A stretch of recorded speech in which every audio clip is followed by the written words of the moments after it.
umas fotos aqui para nós. Verdade, ensinar, né? A gente tirar umas fotos boas, né? O professor Gleison aqui é o nosso faz tudo. Eu queria agradecer também meu marido que não está aqui, Moacir, que vocês viram que hoje ele está ajudando a gente também.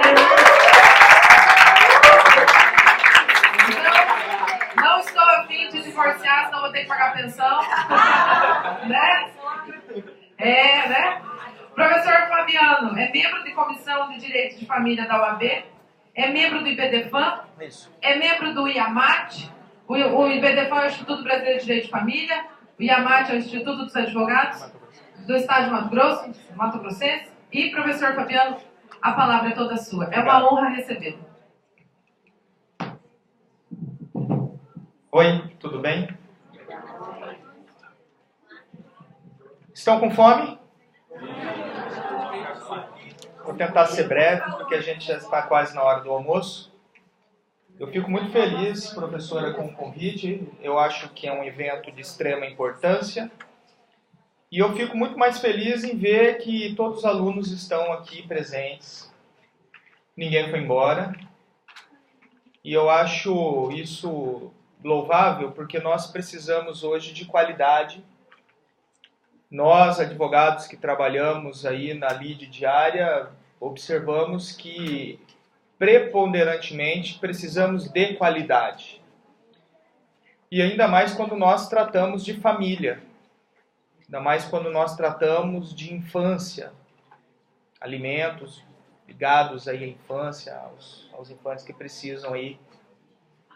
E infelizmente, em alguns momentos nós observamos que falta um pouco de qualidade. Então, estar aqui hoje recebendo esse conhecimento é bastante importante e enriquecedor transmitir. Vou falar um pouquinho sobre direito aos alimentos e as particularidades da Maria da Penha. E toda vez que nós falamos sobre um tema, alguma coisa, eu gosto de fazer um contexto histórico para saber por que nós estamos aqui.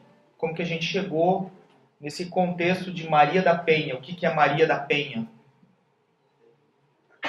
O que nós temos que entender quando nós falamos de família, quando nós estamos tratando desses alimentos ligados diretamente ao contexto familiar, é que a raça humana passou por diversos estágios de evolução.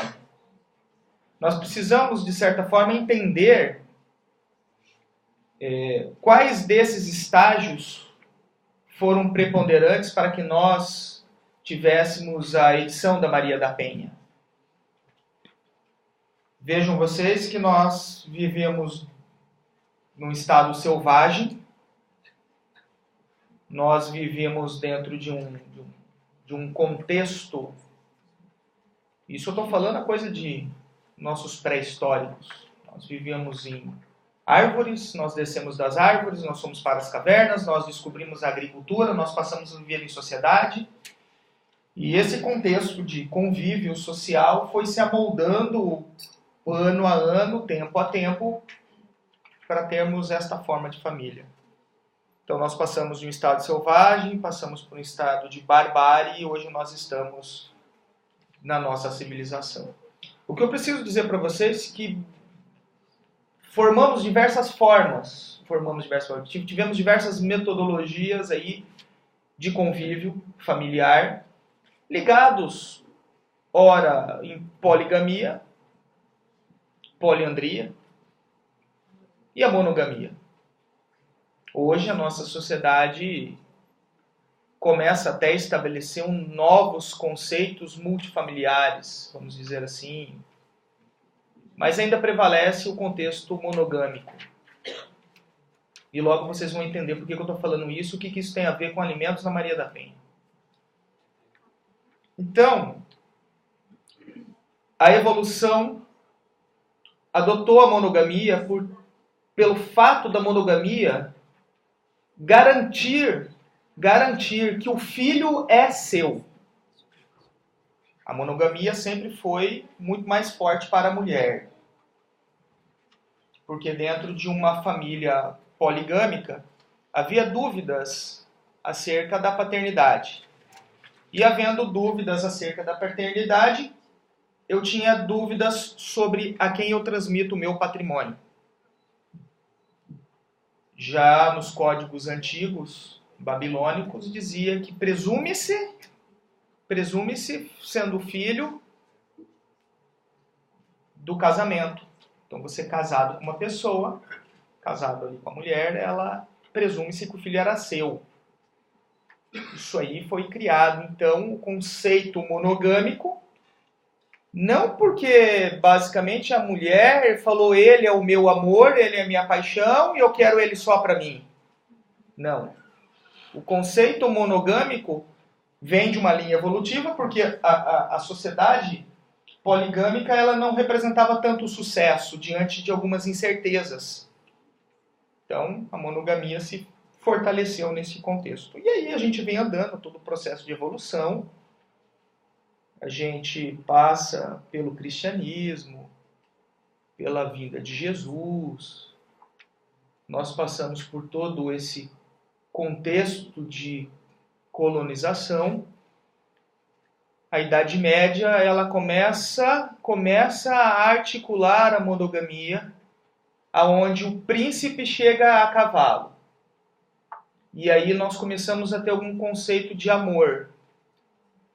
Mas ainda assim os casamentos eram arranjados, visando o contexto inicial da monogamia, que era patrimônio. Era transmissão genética. Os filhos do rei serão reis. A Bíblia fala, os filhos, os herdeiros, os descendentes de Davi, por exemplo. Existe esse contexto patrimonial. Veja, nós estamos falando de dinheiro. Nós estamos falando de bens, nós estamos falando de títulos, nós estamos falando de conceitos financeiros. Só que a sociedade mudou muito e talvez o grande marco contemporâneo, professora Clarice, tenha sido a guerra cruel, indizível, aonde nós, como seres humanos, não poupamos o próximo. Como se antigamente não tivesse acontecido a mesma coisa nas cruzadas, como as caças às bruxas, que a gente queimava apenas por ser diferente. Mas especificamente no caso da guerra, ela veio junto com a Revolução Industrial.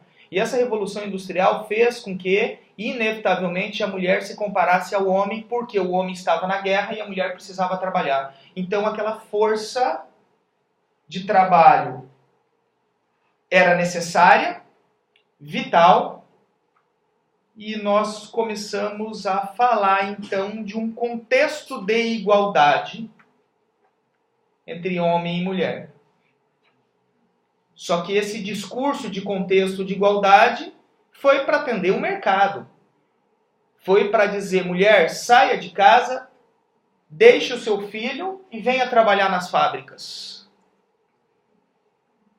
E como troca disto, eu preciso mitigar o contexto patrimonial, patriarcal, genético, para o contexto do amor.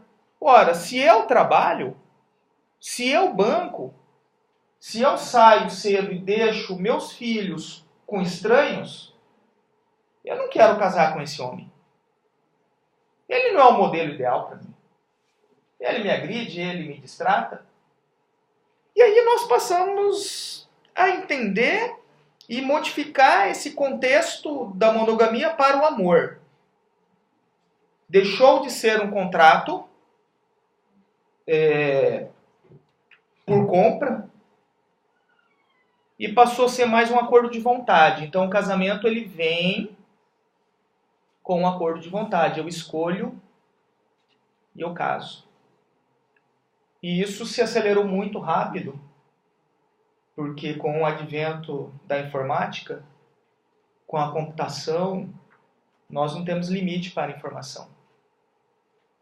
E esse não ter limite, a gente acaba não tendo mais condições de controlar a informação. Então tudo que você procura, você acha na internet, independente dos oligopólios aí, querer ou não. A Globo goste ou não goste, vai estar na internet. Não adianta você querer ter controle disto, e todo mundo tem acesso.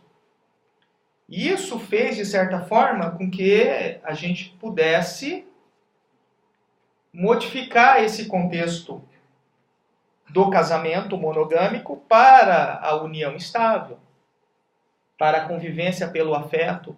O dinheiro deixou de ter importância em tese, mas a princípio o que vale é o amor. E este amor, muitas vezes, nem sempre é correspondido às nossas expectativas, gerando alguns conflitos. Conflitos estes ainda ligados e correlatos ao antigo sistema patrimonialista patriarcal. O homem ainda acha que é dono da mulher. E quando ele acha que ele é dono da mulher dentro de um ambiente de transformação, é inevitável dizer que nós vamos ter que discutir.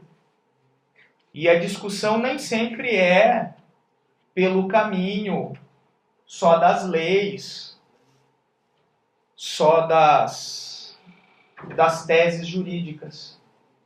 A discussão passa pelo sofrimento. Sofrimento este que Maria da Penha Fernandes, nascida em 1945, nascida então dentro de um regime onde o marido manda. Em 1983, o marido dela tentou matá-la. Primeiro ele atirou simulando um assalto.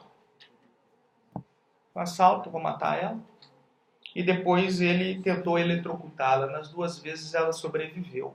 Só que isso acarretou que ela ficou paraplégica, né? E ela anda de cadeira de roda. E ninguém fez nada. O cara tentou matar duas vezes ele tentou e não fez nada. Não fez nada por quê? Por causa do ranço patrimonialista, patriarcal. 1983, a gente nem falava em Constituição de 88, nem se falava. Ó, a gente já tinha passado pela guerra, 1945. Movimentos internacionais já tinham falado de direitos humanos, porque até então a gente não falava de direitos humanos. Pouquíssimas linhas de direitos humanos antes da guerra. Veio a guerra, o mundo falou, a gente pode morrer. E tudo é pelo medo, né? Como eu posso morrer? Se eu posso morrer, eu vou falar de direito humano, porque a gente precisa criar uma ONU, porque vai que venha outro louco desse aí e começa a jogar bomba na gente. Peraí. Só que isso não foi incorporado no Brasil. Isso veio em 1988 com a Constituição, que colocou alguns marcos, e pasmem vocês que até hoje a gente não tem ainda a execução plena desses direitos fundamentais. Nós estamos discutindo direitos fundamentais, por exemplo, de primeira geração, que é a liberdade de expressão. Vários jornalistas são processados pela liberdade de expressão. A gente não consegue ainda exercitar, embora nós tenhamos uma nova visão já protecionista dentro desses direitos. Então, em 83, está lá a Maria da Penha, quase morre, e o marido dela navegando e sapateando na cara de todo mundo, vamos dizer assim, porque ele achava que nada vai acontecer. Isso, o caso da Maria da Penha era correlato ao caso de inúmeras outras mulheres que não tiveram a mesma sorte, se quer dizer de sorte, que morreram. Ela conseguiu sobreviver, e deve ser bastante difícil sobreviver sem o movimento das pernas. E aí esse caso foi levado então para a Comissão Interamericana dos Direitos Humanos dos Estados Americanos, a OEA. E pela primeira vez, foi considerado então no Brasil uma vítima de violência doméstica. Absurdamente, pela primeira vez. E aí houve, obviamente, a pressão internacional. Somente, então, em 2006, 7 de agosto de 2006, Lei 11.340, a Lei da Violência Doméstica. Presidente Lula que assinou. Então, vejam vocês, caros alunos, que só em 2006 nós tivemos uma lei que vem a proteger a mulher. Até então, nós não tínhamos nenhum sistema de proteção. Tinha sim um Código Penal, dizendo que adultério é crime para a mulher, né? Para o homem ele pode. Inclusive, falam que ele precisa disso para poder relaxar. Olha o contexto. A monogamia ela foi atribuída para a mulher, não para o homem. O homem sempre teve a monogamia mitigada, porque ele é homem. Mas a mulher não, por quê? Por causa dos genes. Eu preciso transmitir meus genes, eu tenho que ter certeza que aquele filho é meu. E se o filho não fosse meu, ele ficava inclusive sem meu patrimônio. Só depois de 88 que a gente veio a incorporar esses conceitos. Então veio uma lei para proteger a mulher. E eu preciso ler para vocês o artigo 1º.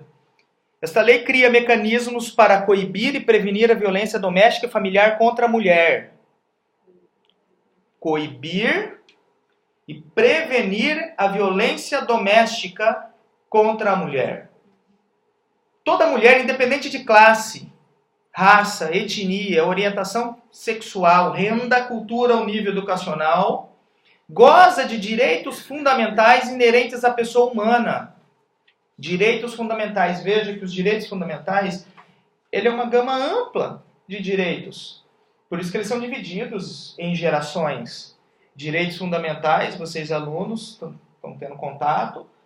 Direitos fundamentais de primeira geração. Aqueles direitos naturais, correlatos. Liberdade, de expressão, direito à segurança. Ninguém pode ter o temor da insegurança. Ninguém pode viver assim. Direito à vida, direito à saúde. Direitos fundamentais de segunda geração são os direitos sociais, direito ao trabalho, direito à previdência social para você poder se aposentar. Terceira geração, direito ao meio ambiente, direito do consumidor. E aí hoje a gente começa a discutir direitos de quarta geração, eutanásia, células-troncos, desenvolvimento embrionário humano. E talvez quarta ou quinta geração, direito à felicidade.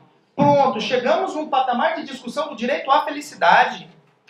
Direito este, correlato à aplicação de políticas públicas, mas eu sempre digo que na família ele é um pouco mais diferente. Não é só a aplicação da política pública, mas ele tem relação direta com como se você se posiciona no mundo, se você consegue transcender as suas vontades e aos seus desejos. Então toda mulher tem garantido pela Lei 11.340, Lei Maria da Penha, tais direitos fundamentais, sendo asseguradas oportunidades e facilidades para viver sem violência.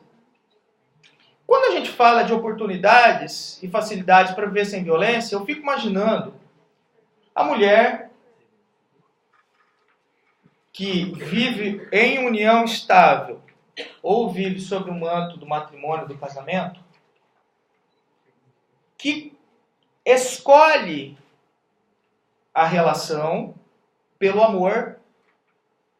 Não tem mais a imposição, em tese. Em tese não tem imposição, porque existe uma imposição social. Você tem que casar logo, você vai ficar pra titia. Casa logo, casa logo, casa logo. Isso parece que fica martelando como se fosse uma obrigação. Mas escolhe pelo amor, então ela se dedica, ela se doa, ela cuida dos filhos, ela tem uma tripla jornada, porque ela tem que trabalhar, ela tem que cuidar do marido e ela tem que cuidar dos filhos. E indiscutivelmente, por mais que o marido seja gente boa, a sociedade já colocou para ela que ela tem que cuidar do filho. Porque quando ela não cuida do filho, ela é considerada uma péssima mãe. Ontem eu fiz uma defesa em que a parte disse que é obrigação dela ser a mulher perfeita. Tá na petição.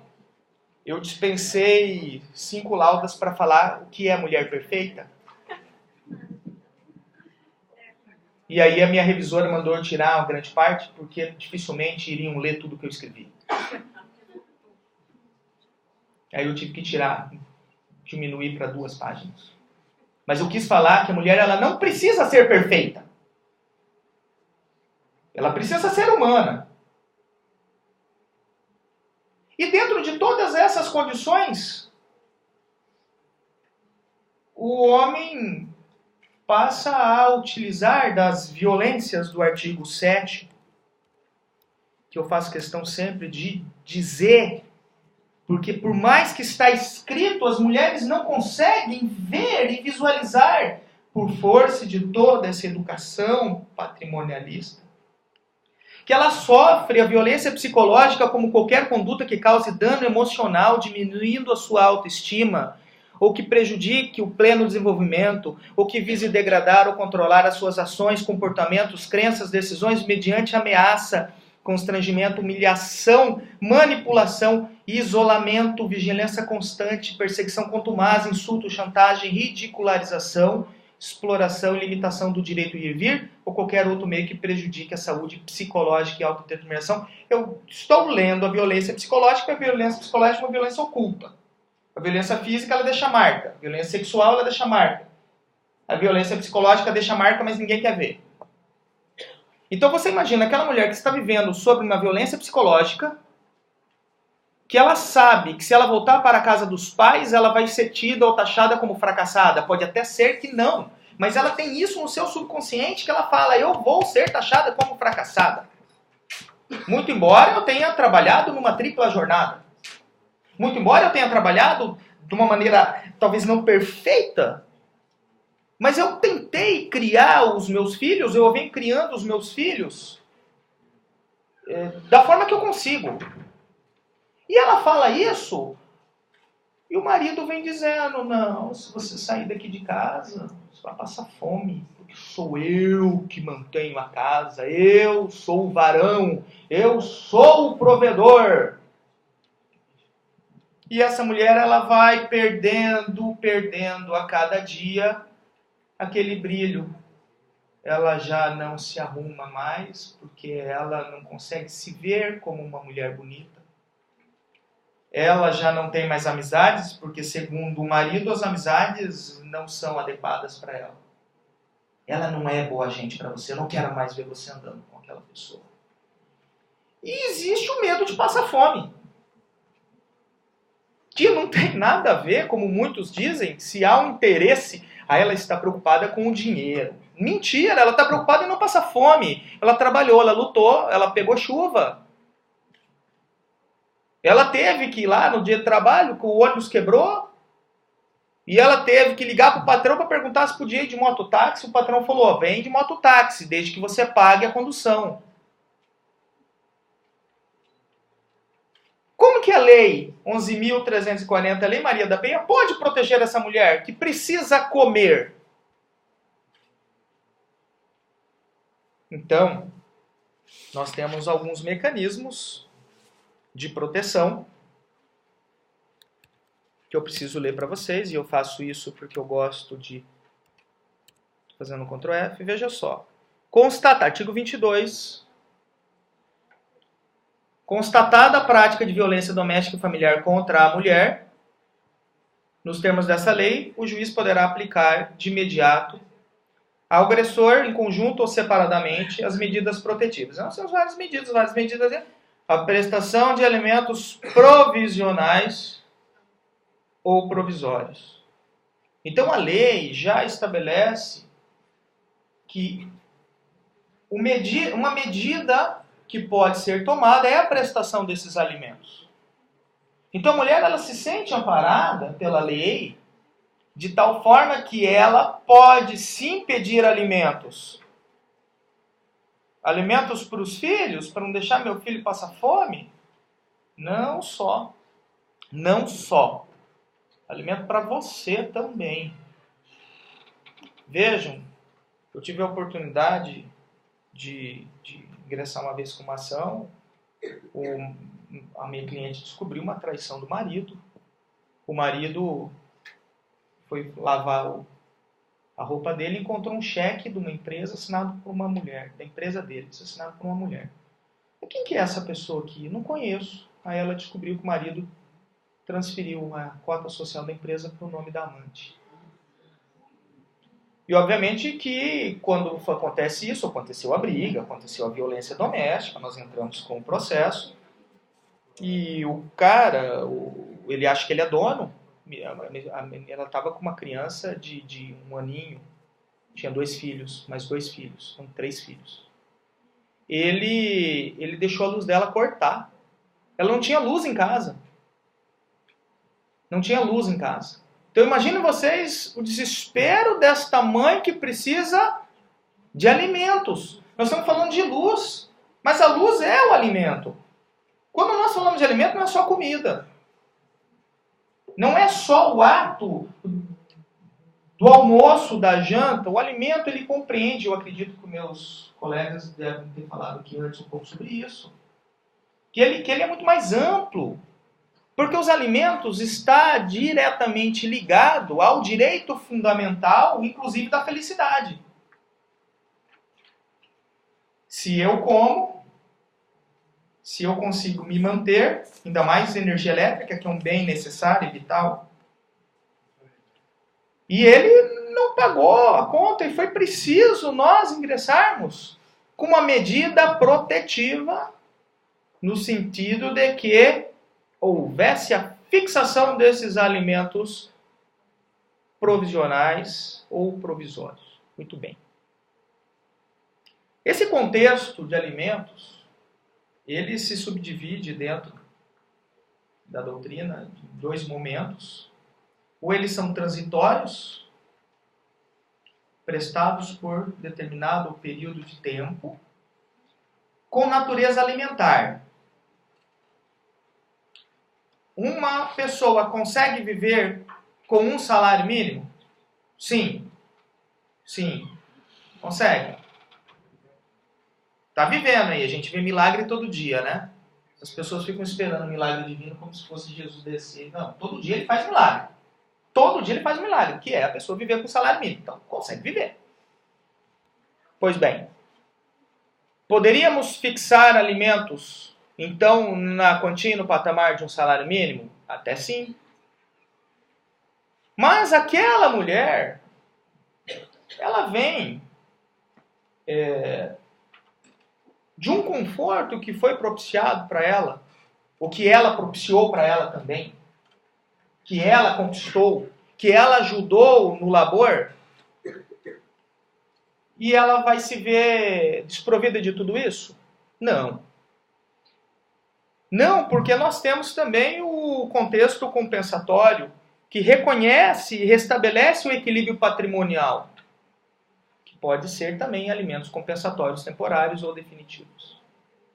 A princípio, os alimentos, quando fixados pela lei Maria da Penha em favor da mulher, ele tem sim uma característica de temporariedade.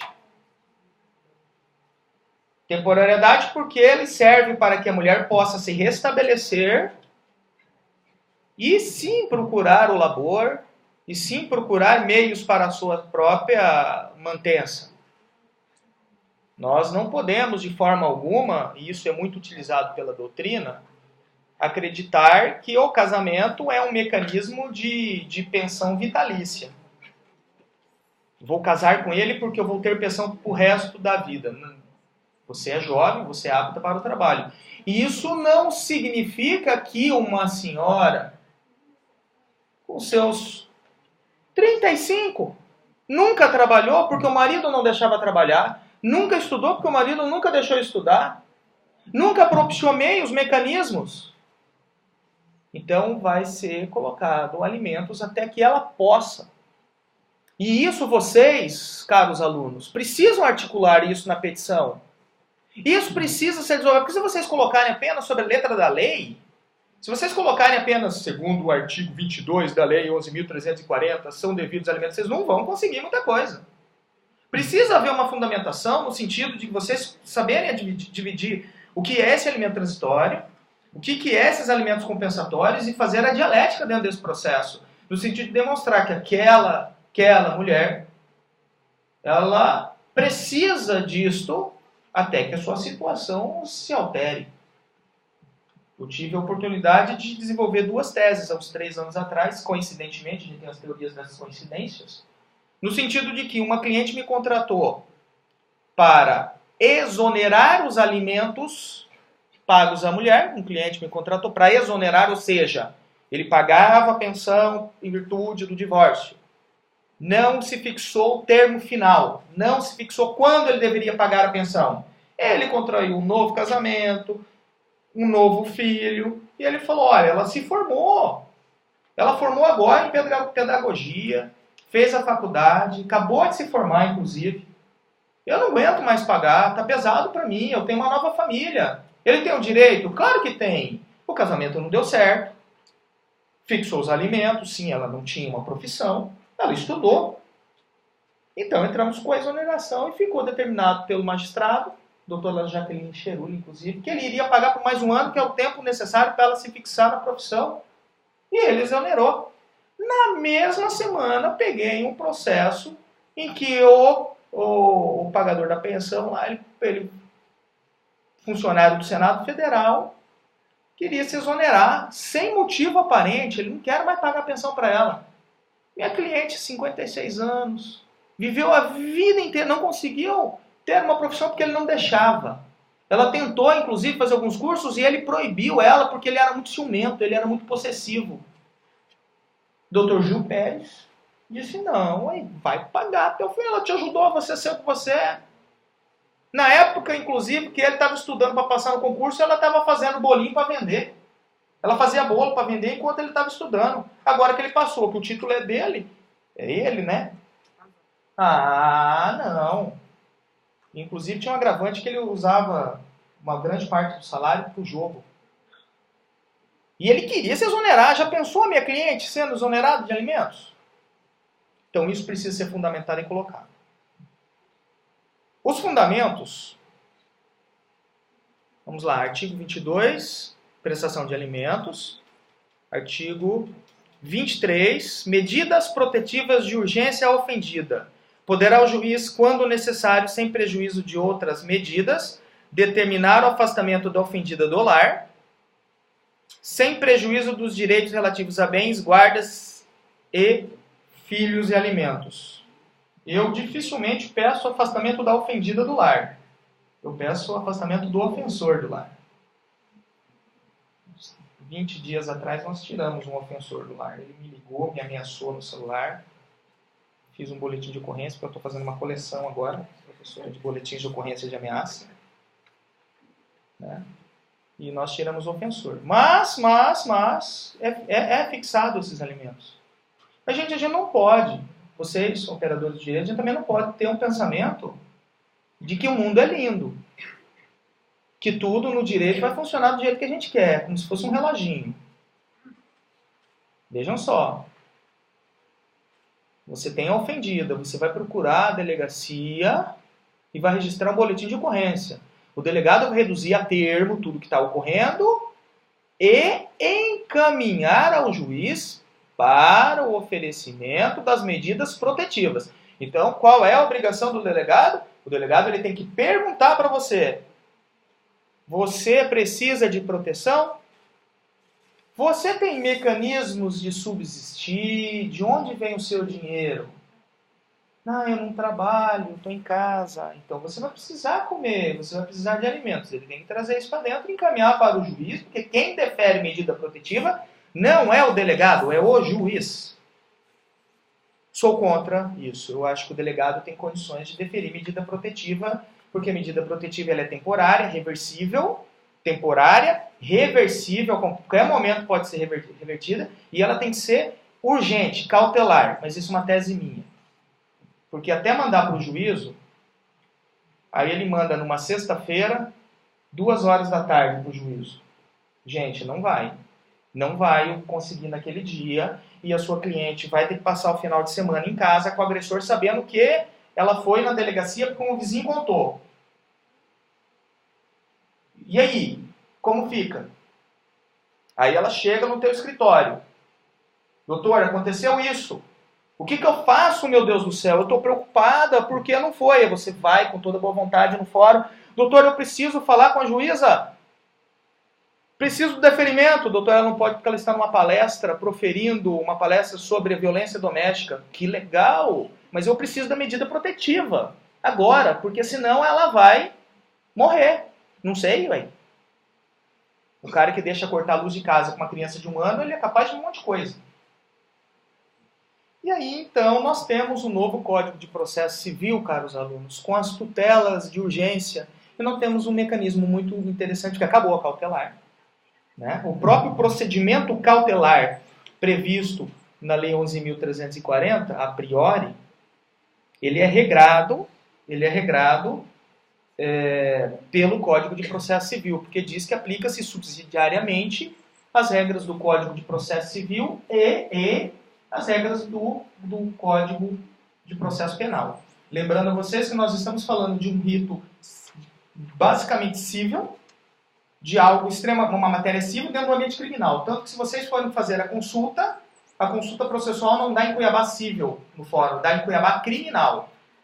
Então nós estamos tratando de matéria avessa ao criminal, dentro de um juízo criminal. E isso também tem problemas, porque nem sempre o juiz criminal consegue entender a repercussão civil, porque ele é um juiz criminal.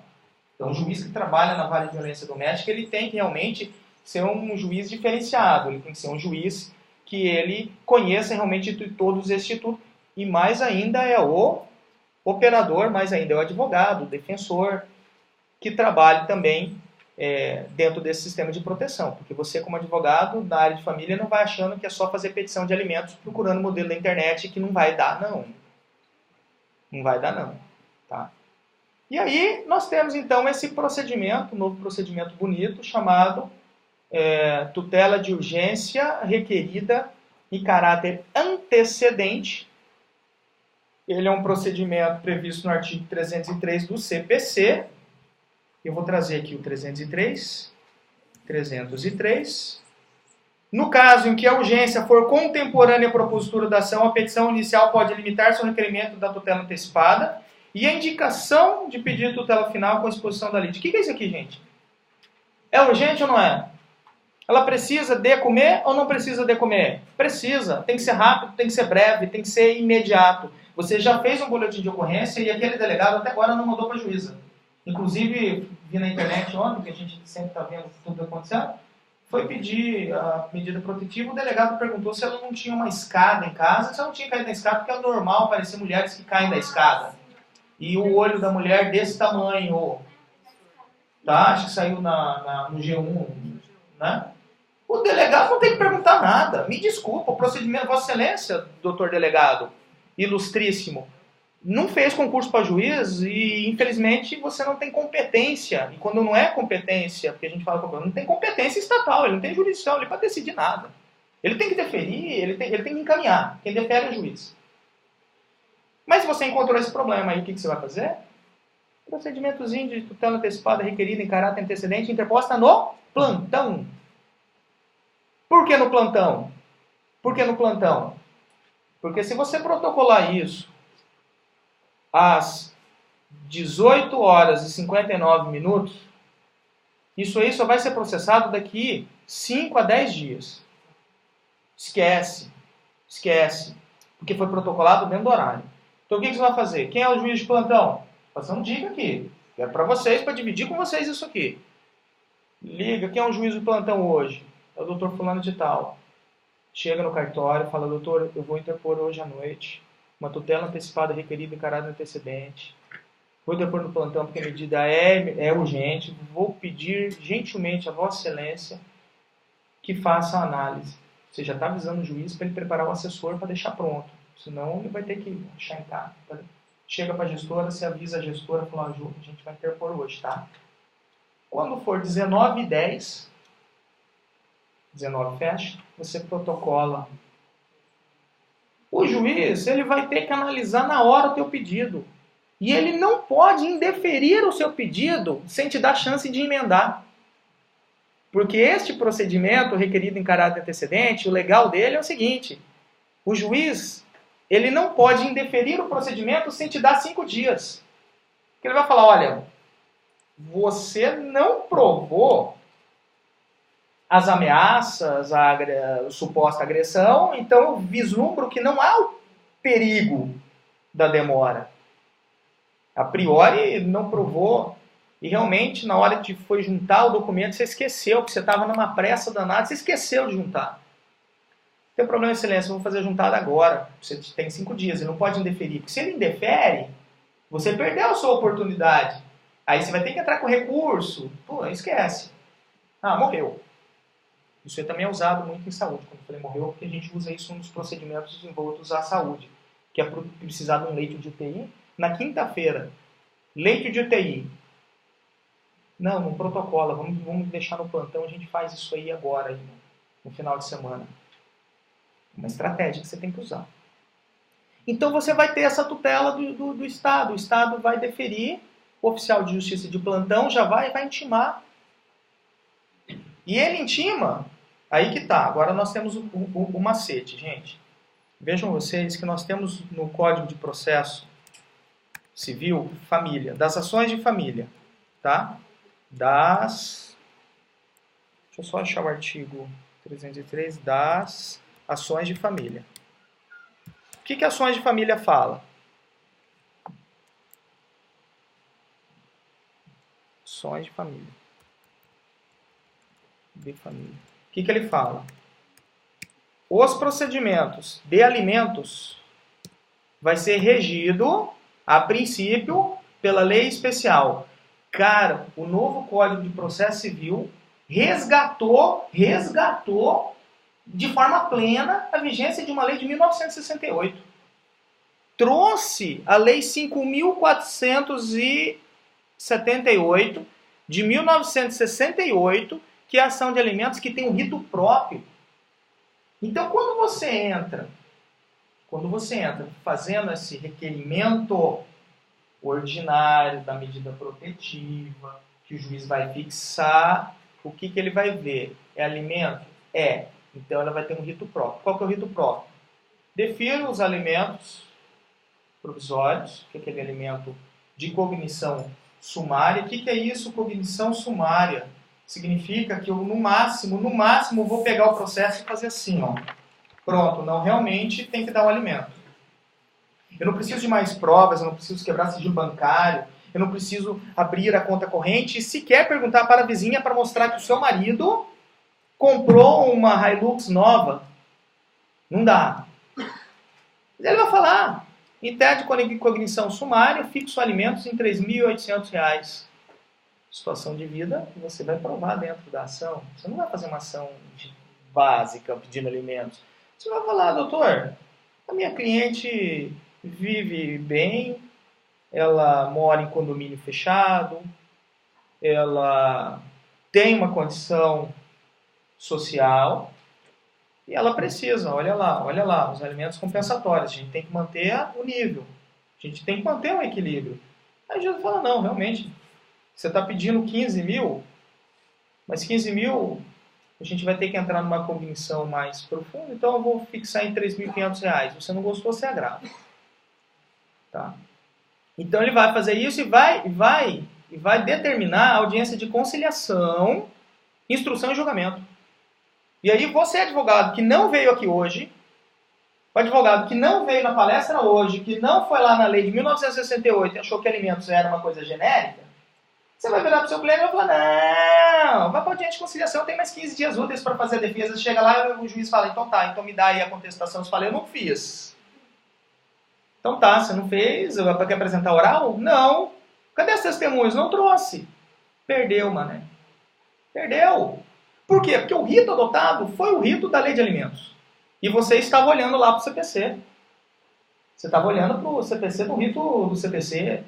Não, vai ter audiência de conciliação, depois inclusive, a gente fala que tem interesse de conciliar, a gente pede uma redesignação dessa audiência, vamos enrolar esse processo por mais uns 2 anos. Chegou lá, você perdeu. Por outro lado, se ele adotou, e se você, muitas vezes, ou a defensoria tem adotado isso, na violência doméstica, a única incrível, na violência doméstica, a defensoria entrando com tutela cautelar. Tutela antecipada, né? Antecedente, em caráter antecedente. Tutela de urgência requerida em caráter antecedente. Você tem 5 dias. Não tem conciliação aqui. Você tem que apresentar a defesa em 5 dias. Porque se você não apresenta a defesa, a resposta da cautelar, você não... Vejam vocês, esse é um dos procedimentos. Existe um outro procedimento também, que é do artigo 320, que fixou os alimentos. Você precisa agravar da decisão. Recurso. Porque se você não agravar da decisão, ela se estabiliza pelo prazo de 2 anos. Tá? Então, se ele entrou com esse procedimento, deferiu o alimento, chegou para o seu cliente, paga alimento. Aí você vai olhar que rito que ele usou. É o rito, eu preciso então entrar com o recurso de agravo para que a decisão não se estabilize. Prazo de 2 anos, ela vai se estabilizar. Tá bom? Então vejam vocês que são mecanismos voltados basicamente para a proteção da mulher, para a tutela desses direitos fundamentais, que devem ser articuladas, que devem ser tratadas de forma correta para que vocês não percam a oportunidade, porque 1 dia, 2 ou 3 faz muita diferença quando há violência doméstica. Esses alimentos que nós falamos agora são alimentos para a mulher, mas também dentro da própria lei Maria da Penha, prevalece os alimentos para o filho. Porque a mulher, ela também, quando há esse caso de violência, determina-se o afastamento do agressor do lar. Significa que as crianças poderiam ficar desprovidas da sua manutenção. Então, a escola que está sendo paga, vocês precisam juntar isso na petição, que ela tem escola, que tem as necessidades. Comprovem tudo. Por favor. Tudo precisa ser comprovado. Às vezes acontece de chegar no escritório numa situação planejada. Planejada. Porque a mulher tem o caso da violência iminente, grave e atual. E existe a violência que vem sendo diariamente, que você pode sim esperar 1, 2, 3 dias. E aí ela falou, eu quero proteção. Tá, o que você tem de documento? Nada. Então vamos fazer um planejamento estratégico da ação no sentido de que você tenha condições de coletar esses documentos. Documento do supermercado, documento da escola, mas é ele que paga, mas você tem direito. Porque a lei da guarda compartilhada diz que compete aos pais, ambos os pais, pedir informação escolar. Então a escola tem que passar para você essa informação. Passar para você o que você gasta com as atividades extracurriculares, com o esporte. Para quê? Para você municiar a sua ação, no sentido, na hora que você for pedir, você já tem esses mecanismos que são os alimentos. Você tem condições de provar. Então é feito um planejamento. Ah, mas o doutor é muito frio. Nós precisamos provar, porque na justiça não adianta alegar. Não adianta dizer que o vizinho sabia. Entenderam? E tudo isso, obviamente, para restabelecer ou manter o status da vítima de violência doméstica. Tá bom? Eu acho que eu passei um pouquinho para vocês, não sei se falei muito ou pouco, mas eu acho que o momento está adequado, 12h30 já, a feijoada já está esperando. Né? Eu quero agradecer profundamente, fico aqui à disposição para as dúvidas. E digo para vocês, alunos, ninguém sai da faculdade dizendo que vai trabalhar com direito de família, tá? Todo mundo quer trabalhar com direito ambiental, direito tributário. Eu digo para vocês que trabalhar com direito de família é uma oportunidade única e singela que vocês terão para poder promover a transformação que o mundo precisa. Trabalhar com direito de família requer perspicácia, requer que seja um advogado que conheça o direito das coisas, reintegração de posse, propriedade, requer que conheça direito criminal, profundo direito penal, que nós temos toda uma matéria, os homicídios, infanticídio, requer que conheça profundamente as matérias de direito civil, nós falamos aqui de execução, agora há pouco de alimentos. Vocês têm que conhecer profundamente o processo civil para manejar a ação correta. Então, o advogado que trabalha com direito de família, em minha modesta opinião, é o melhor advogado do direito. É o advogado que tem que ser o mais rápido dentro do direito. E vocês que procuram, procuram ser instrumentos de transformação social, eu tenho convicção e eu tenho certeza, vá para o direito de família. Dinheiro é consequência do trabalho. Se vocês fizerem um bom trabalho, vocês serão recompensados. Tá? Então, fica esse recado. Obrigado.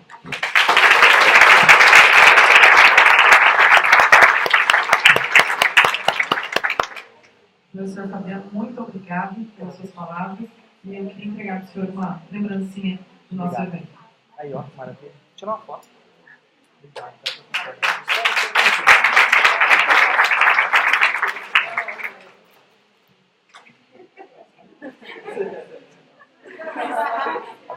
Adoro comer com café. Obrigado, tá, gente? Bom, Vou fechar aqui.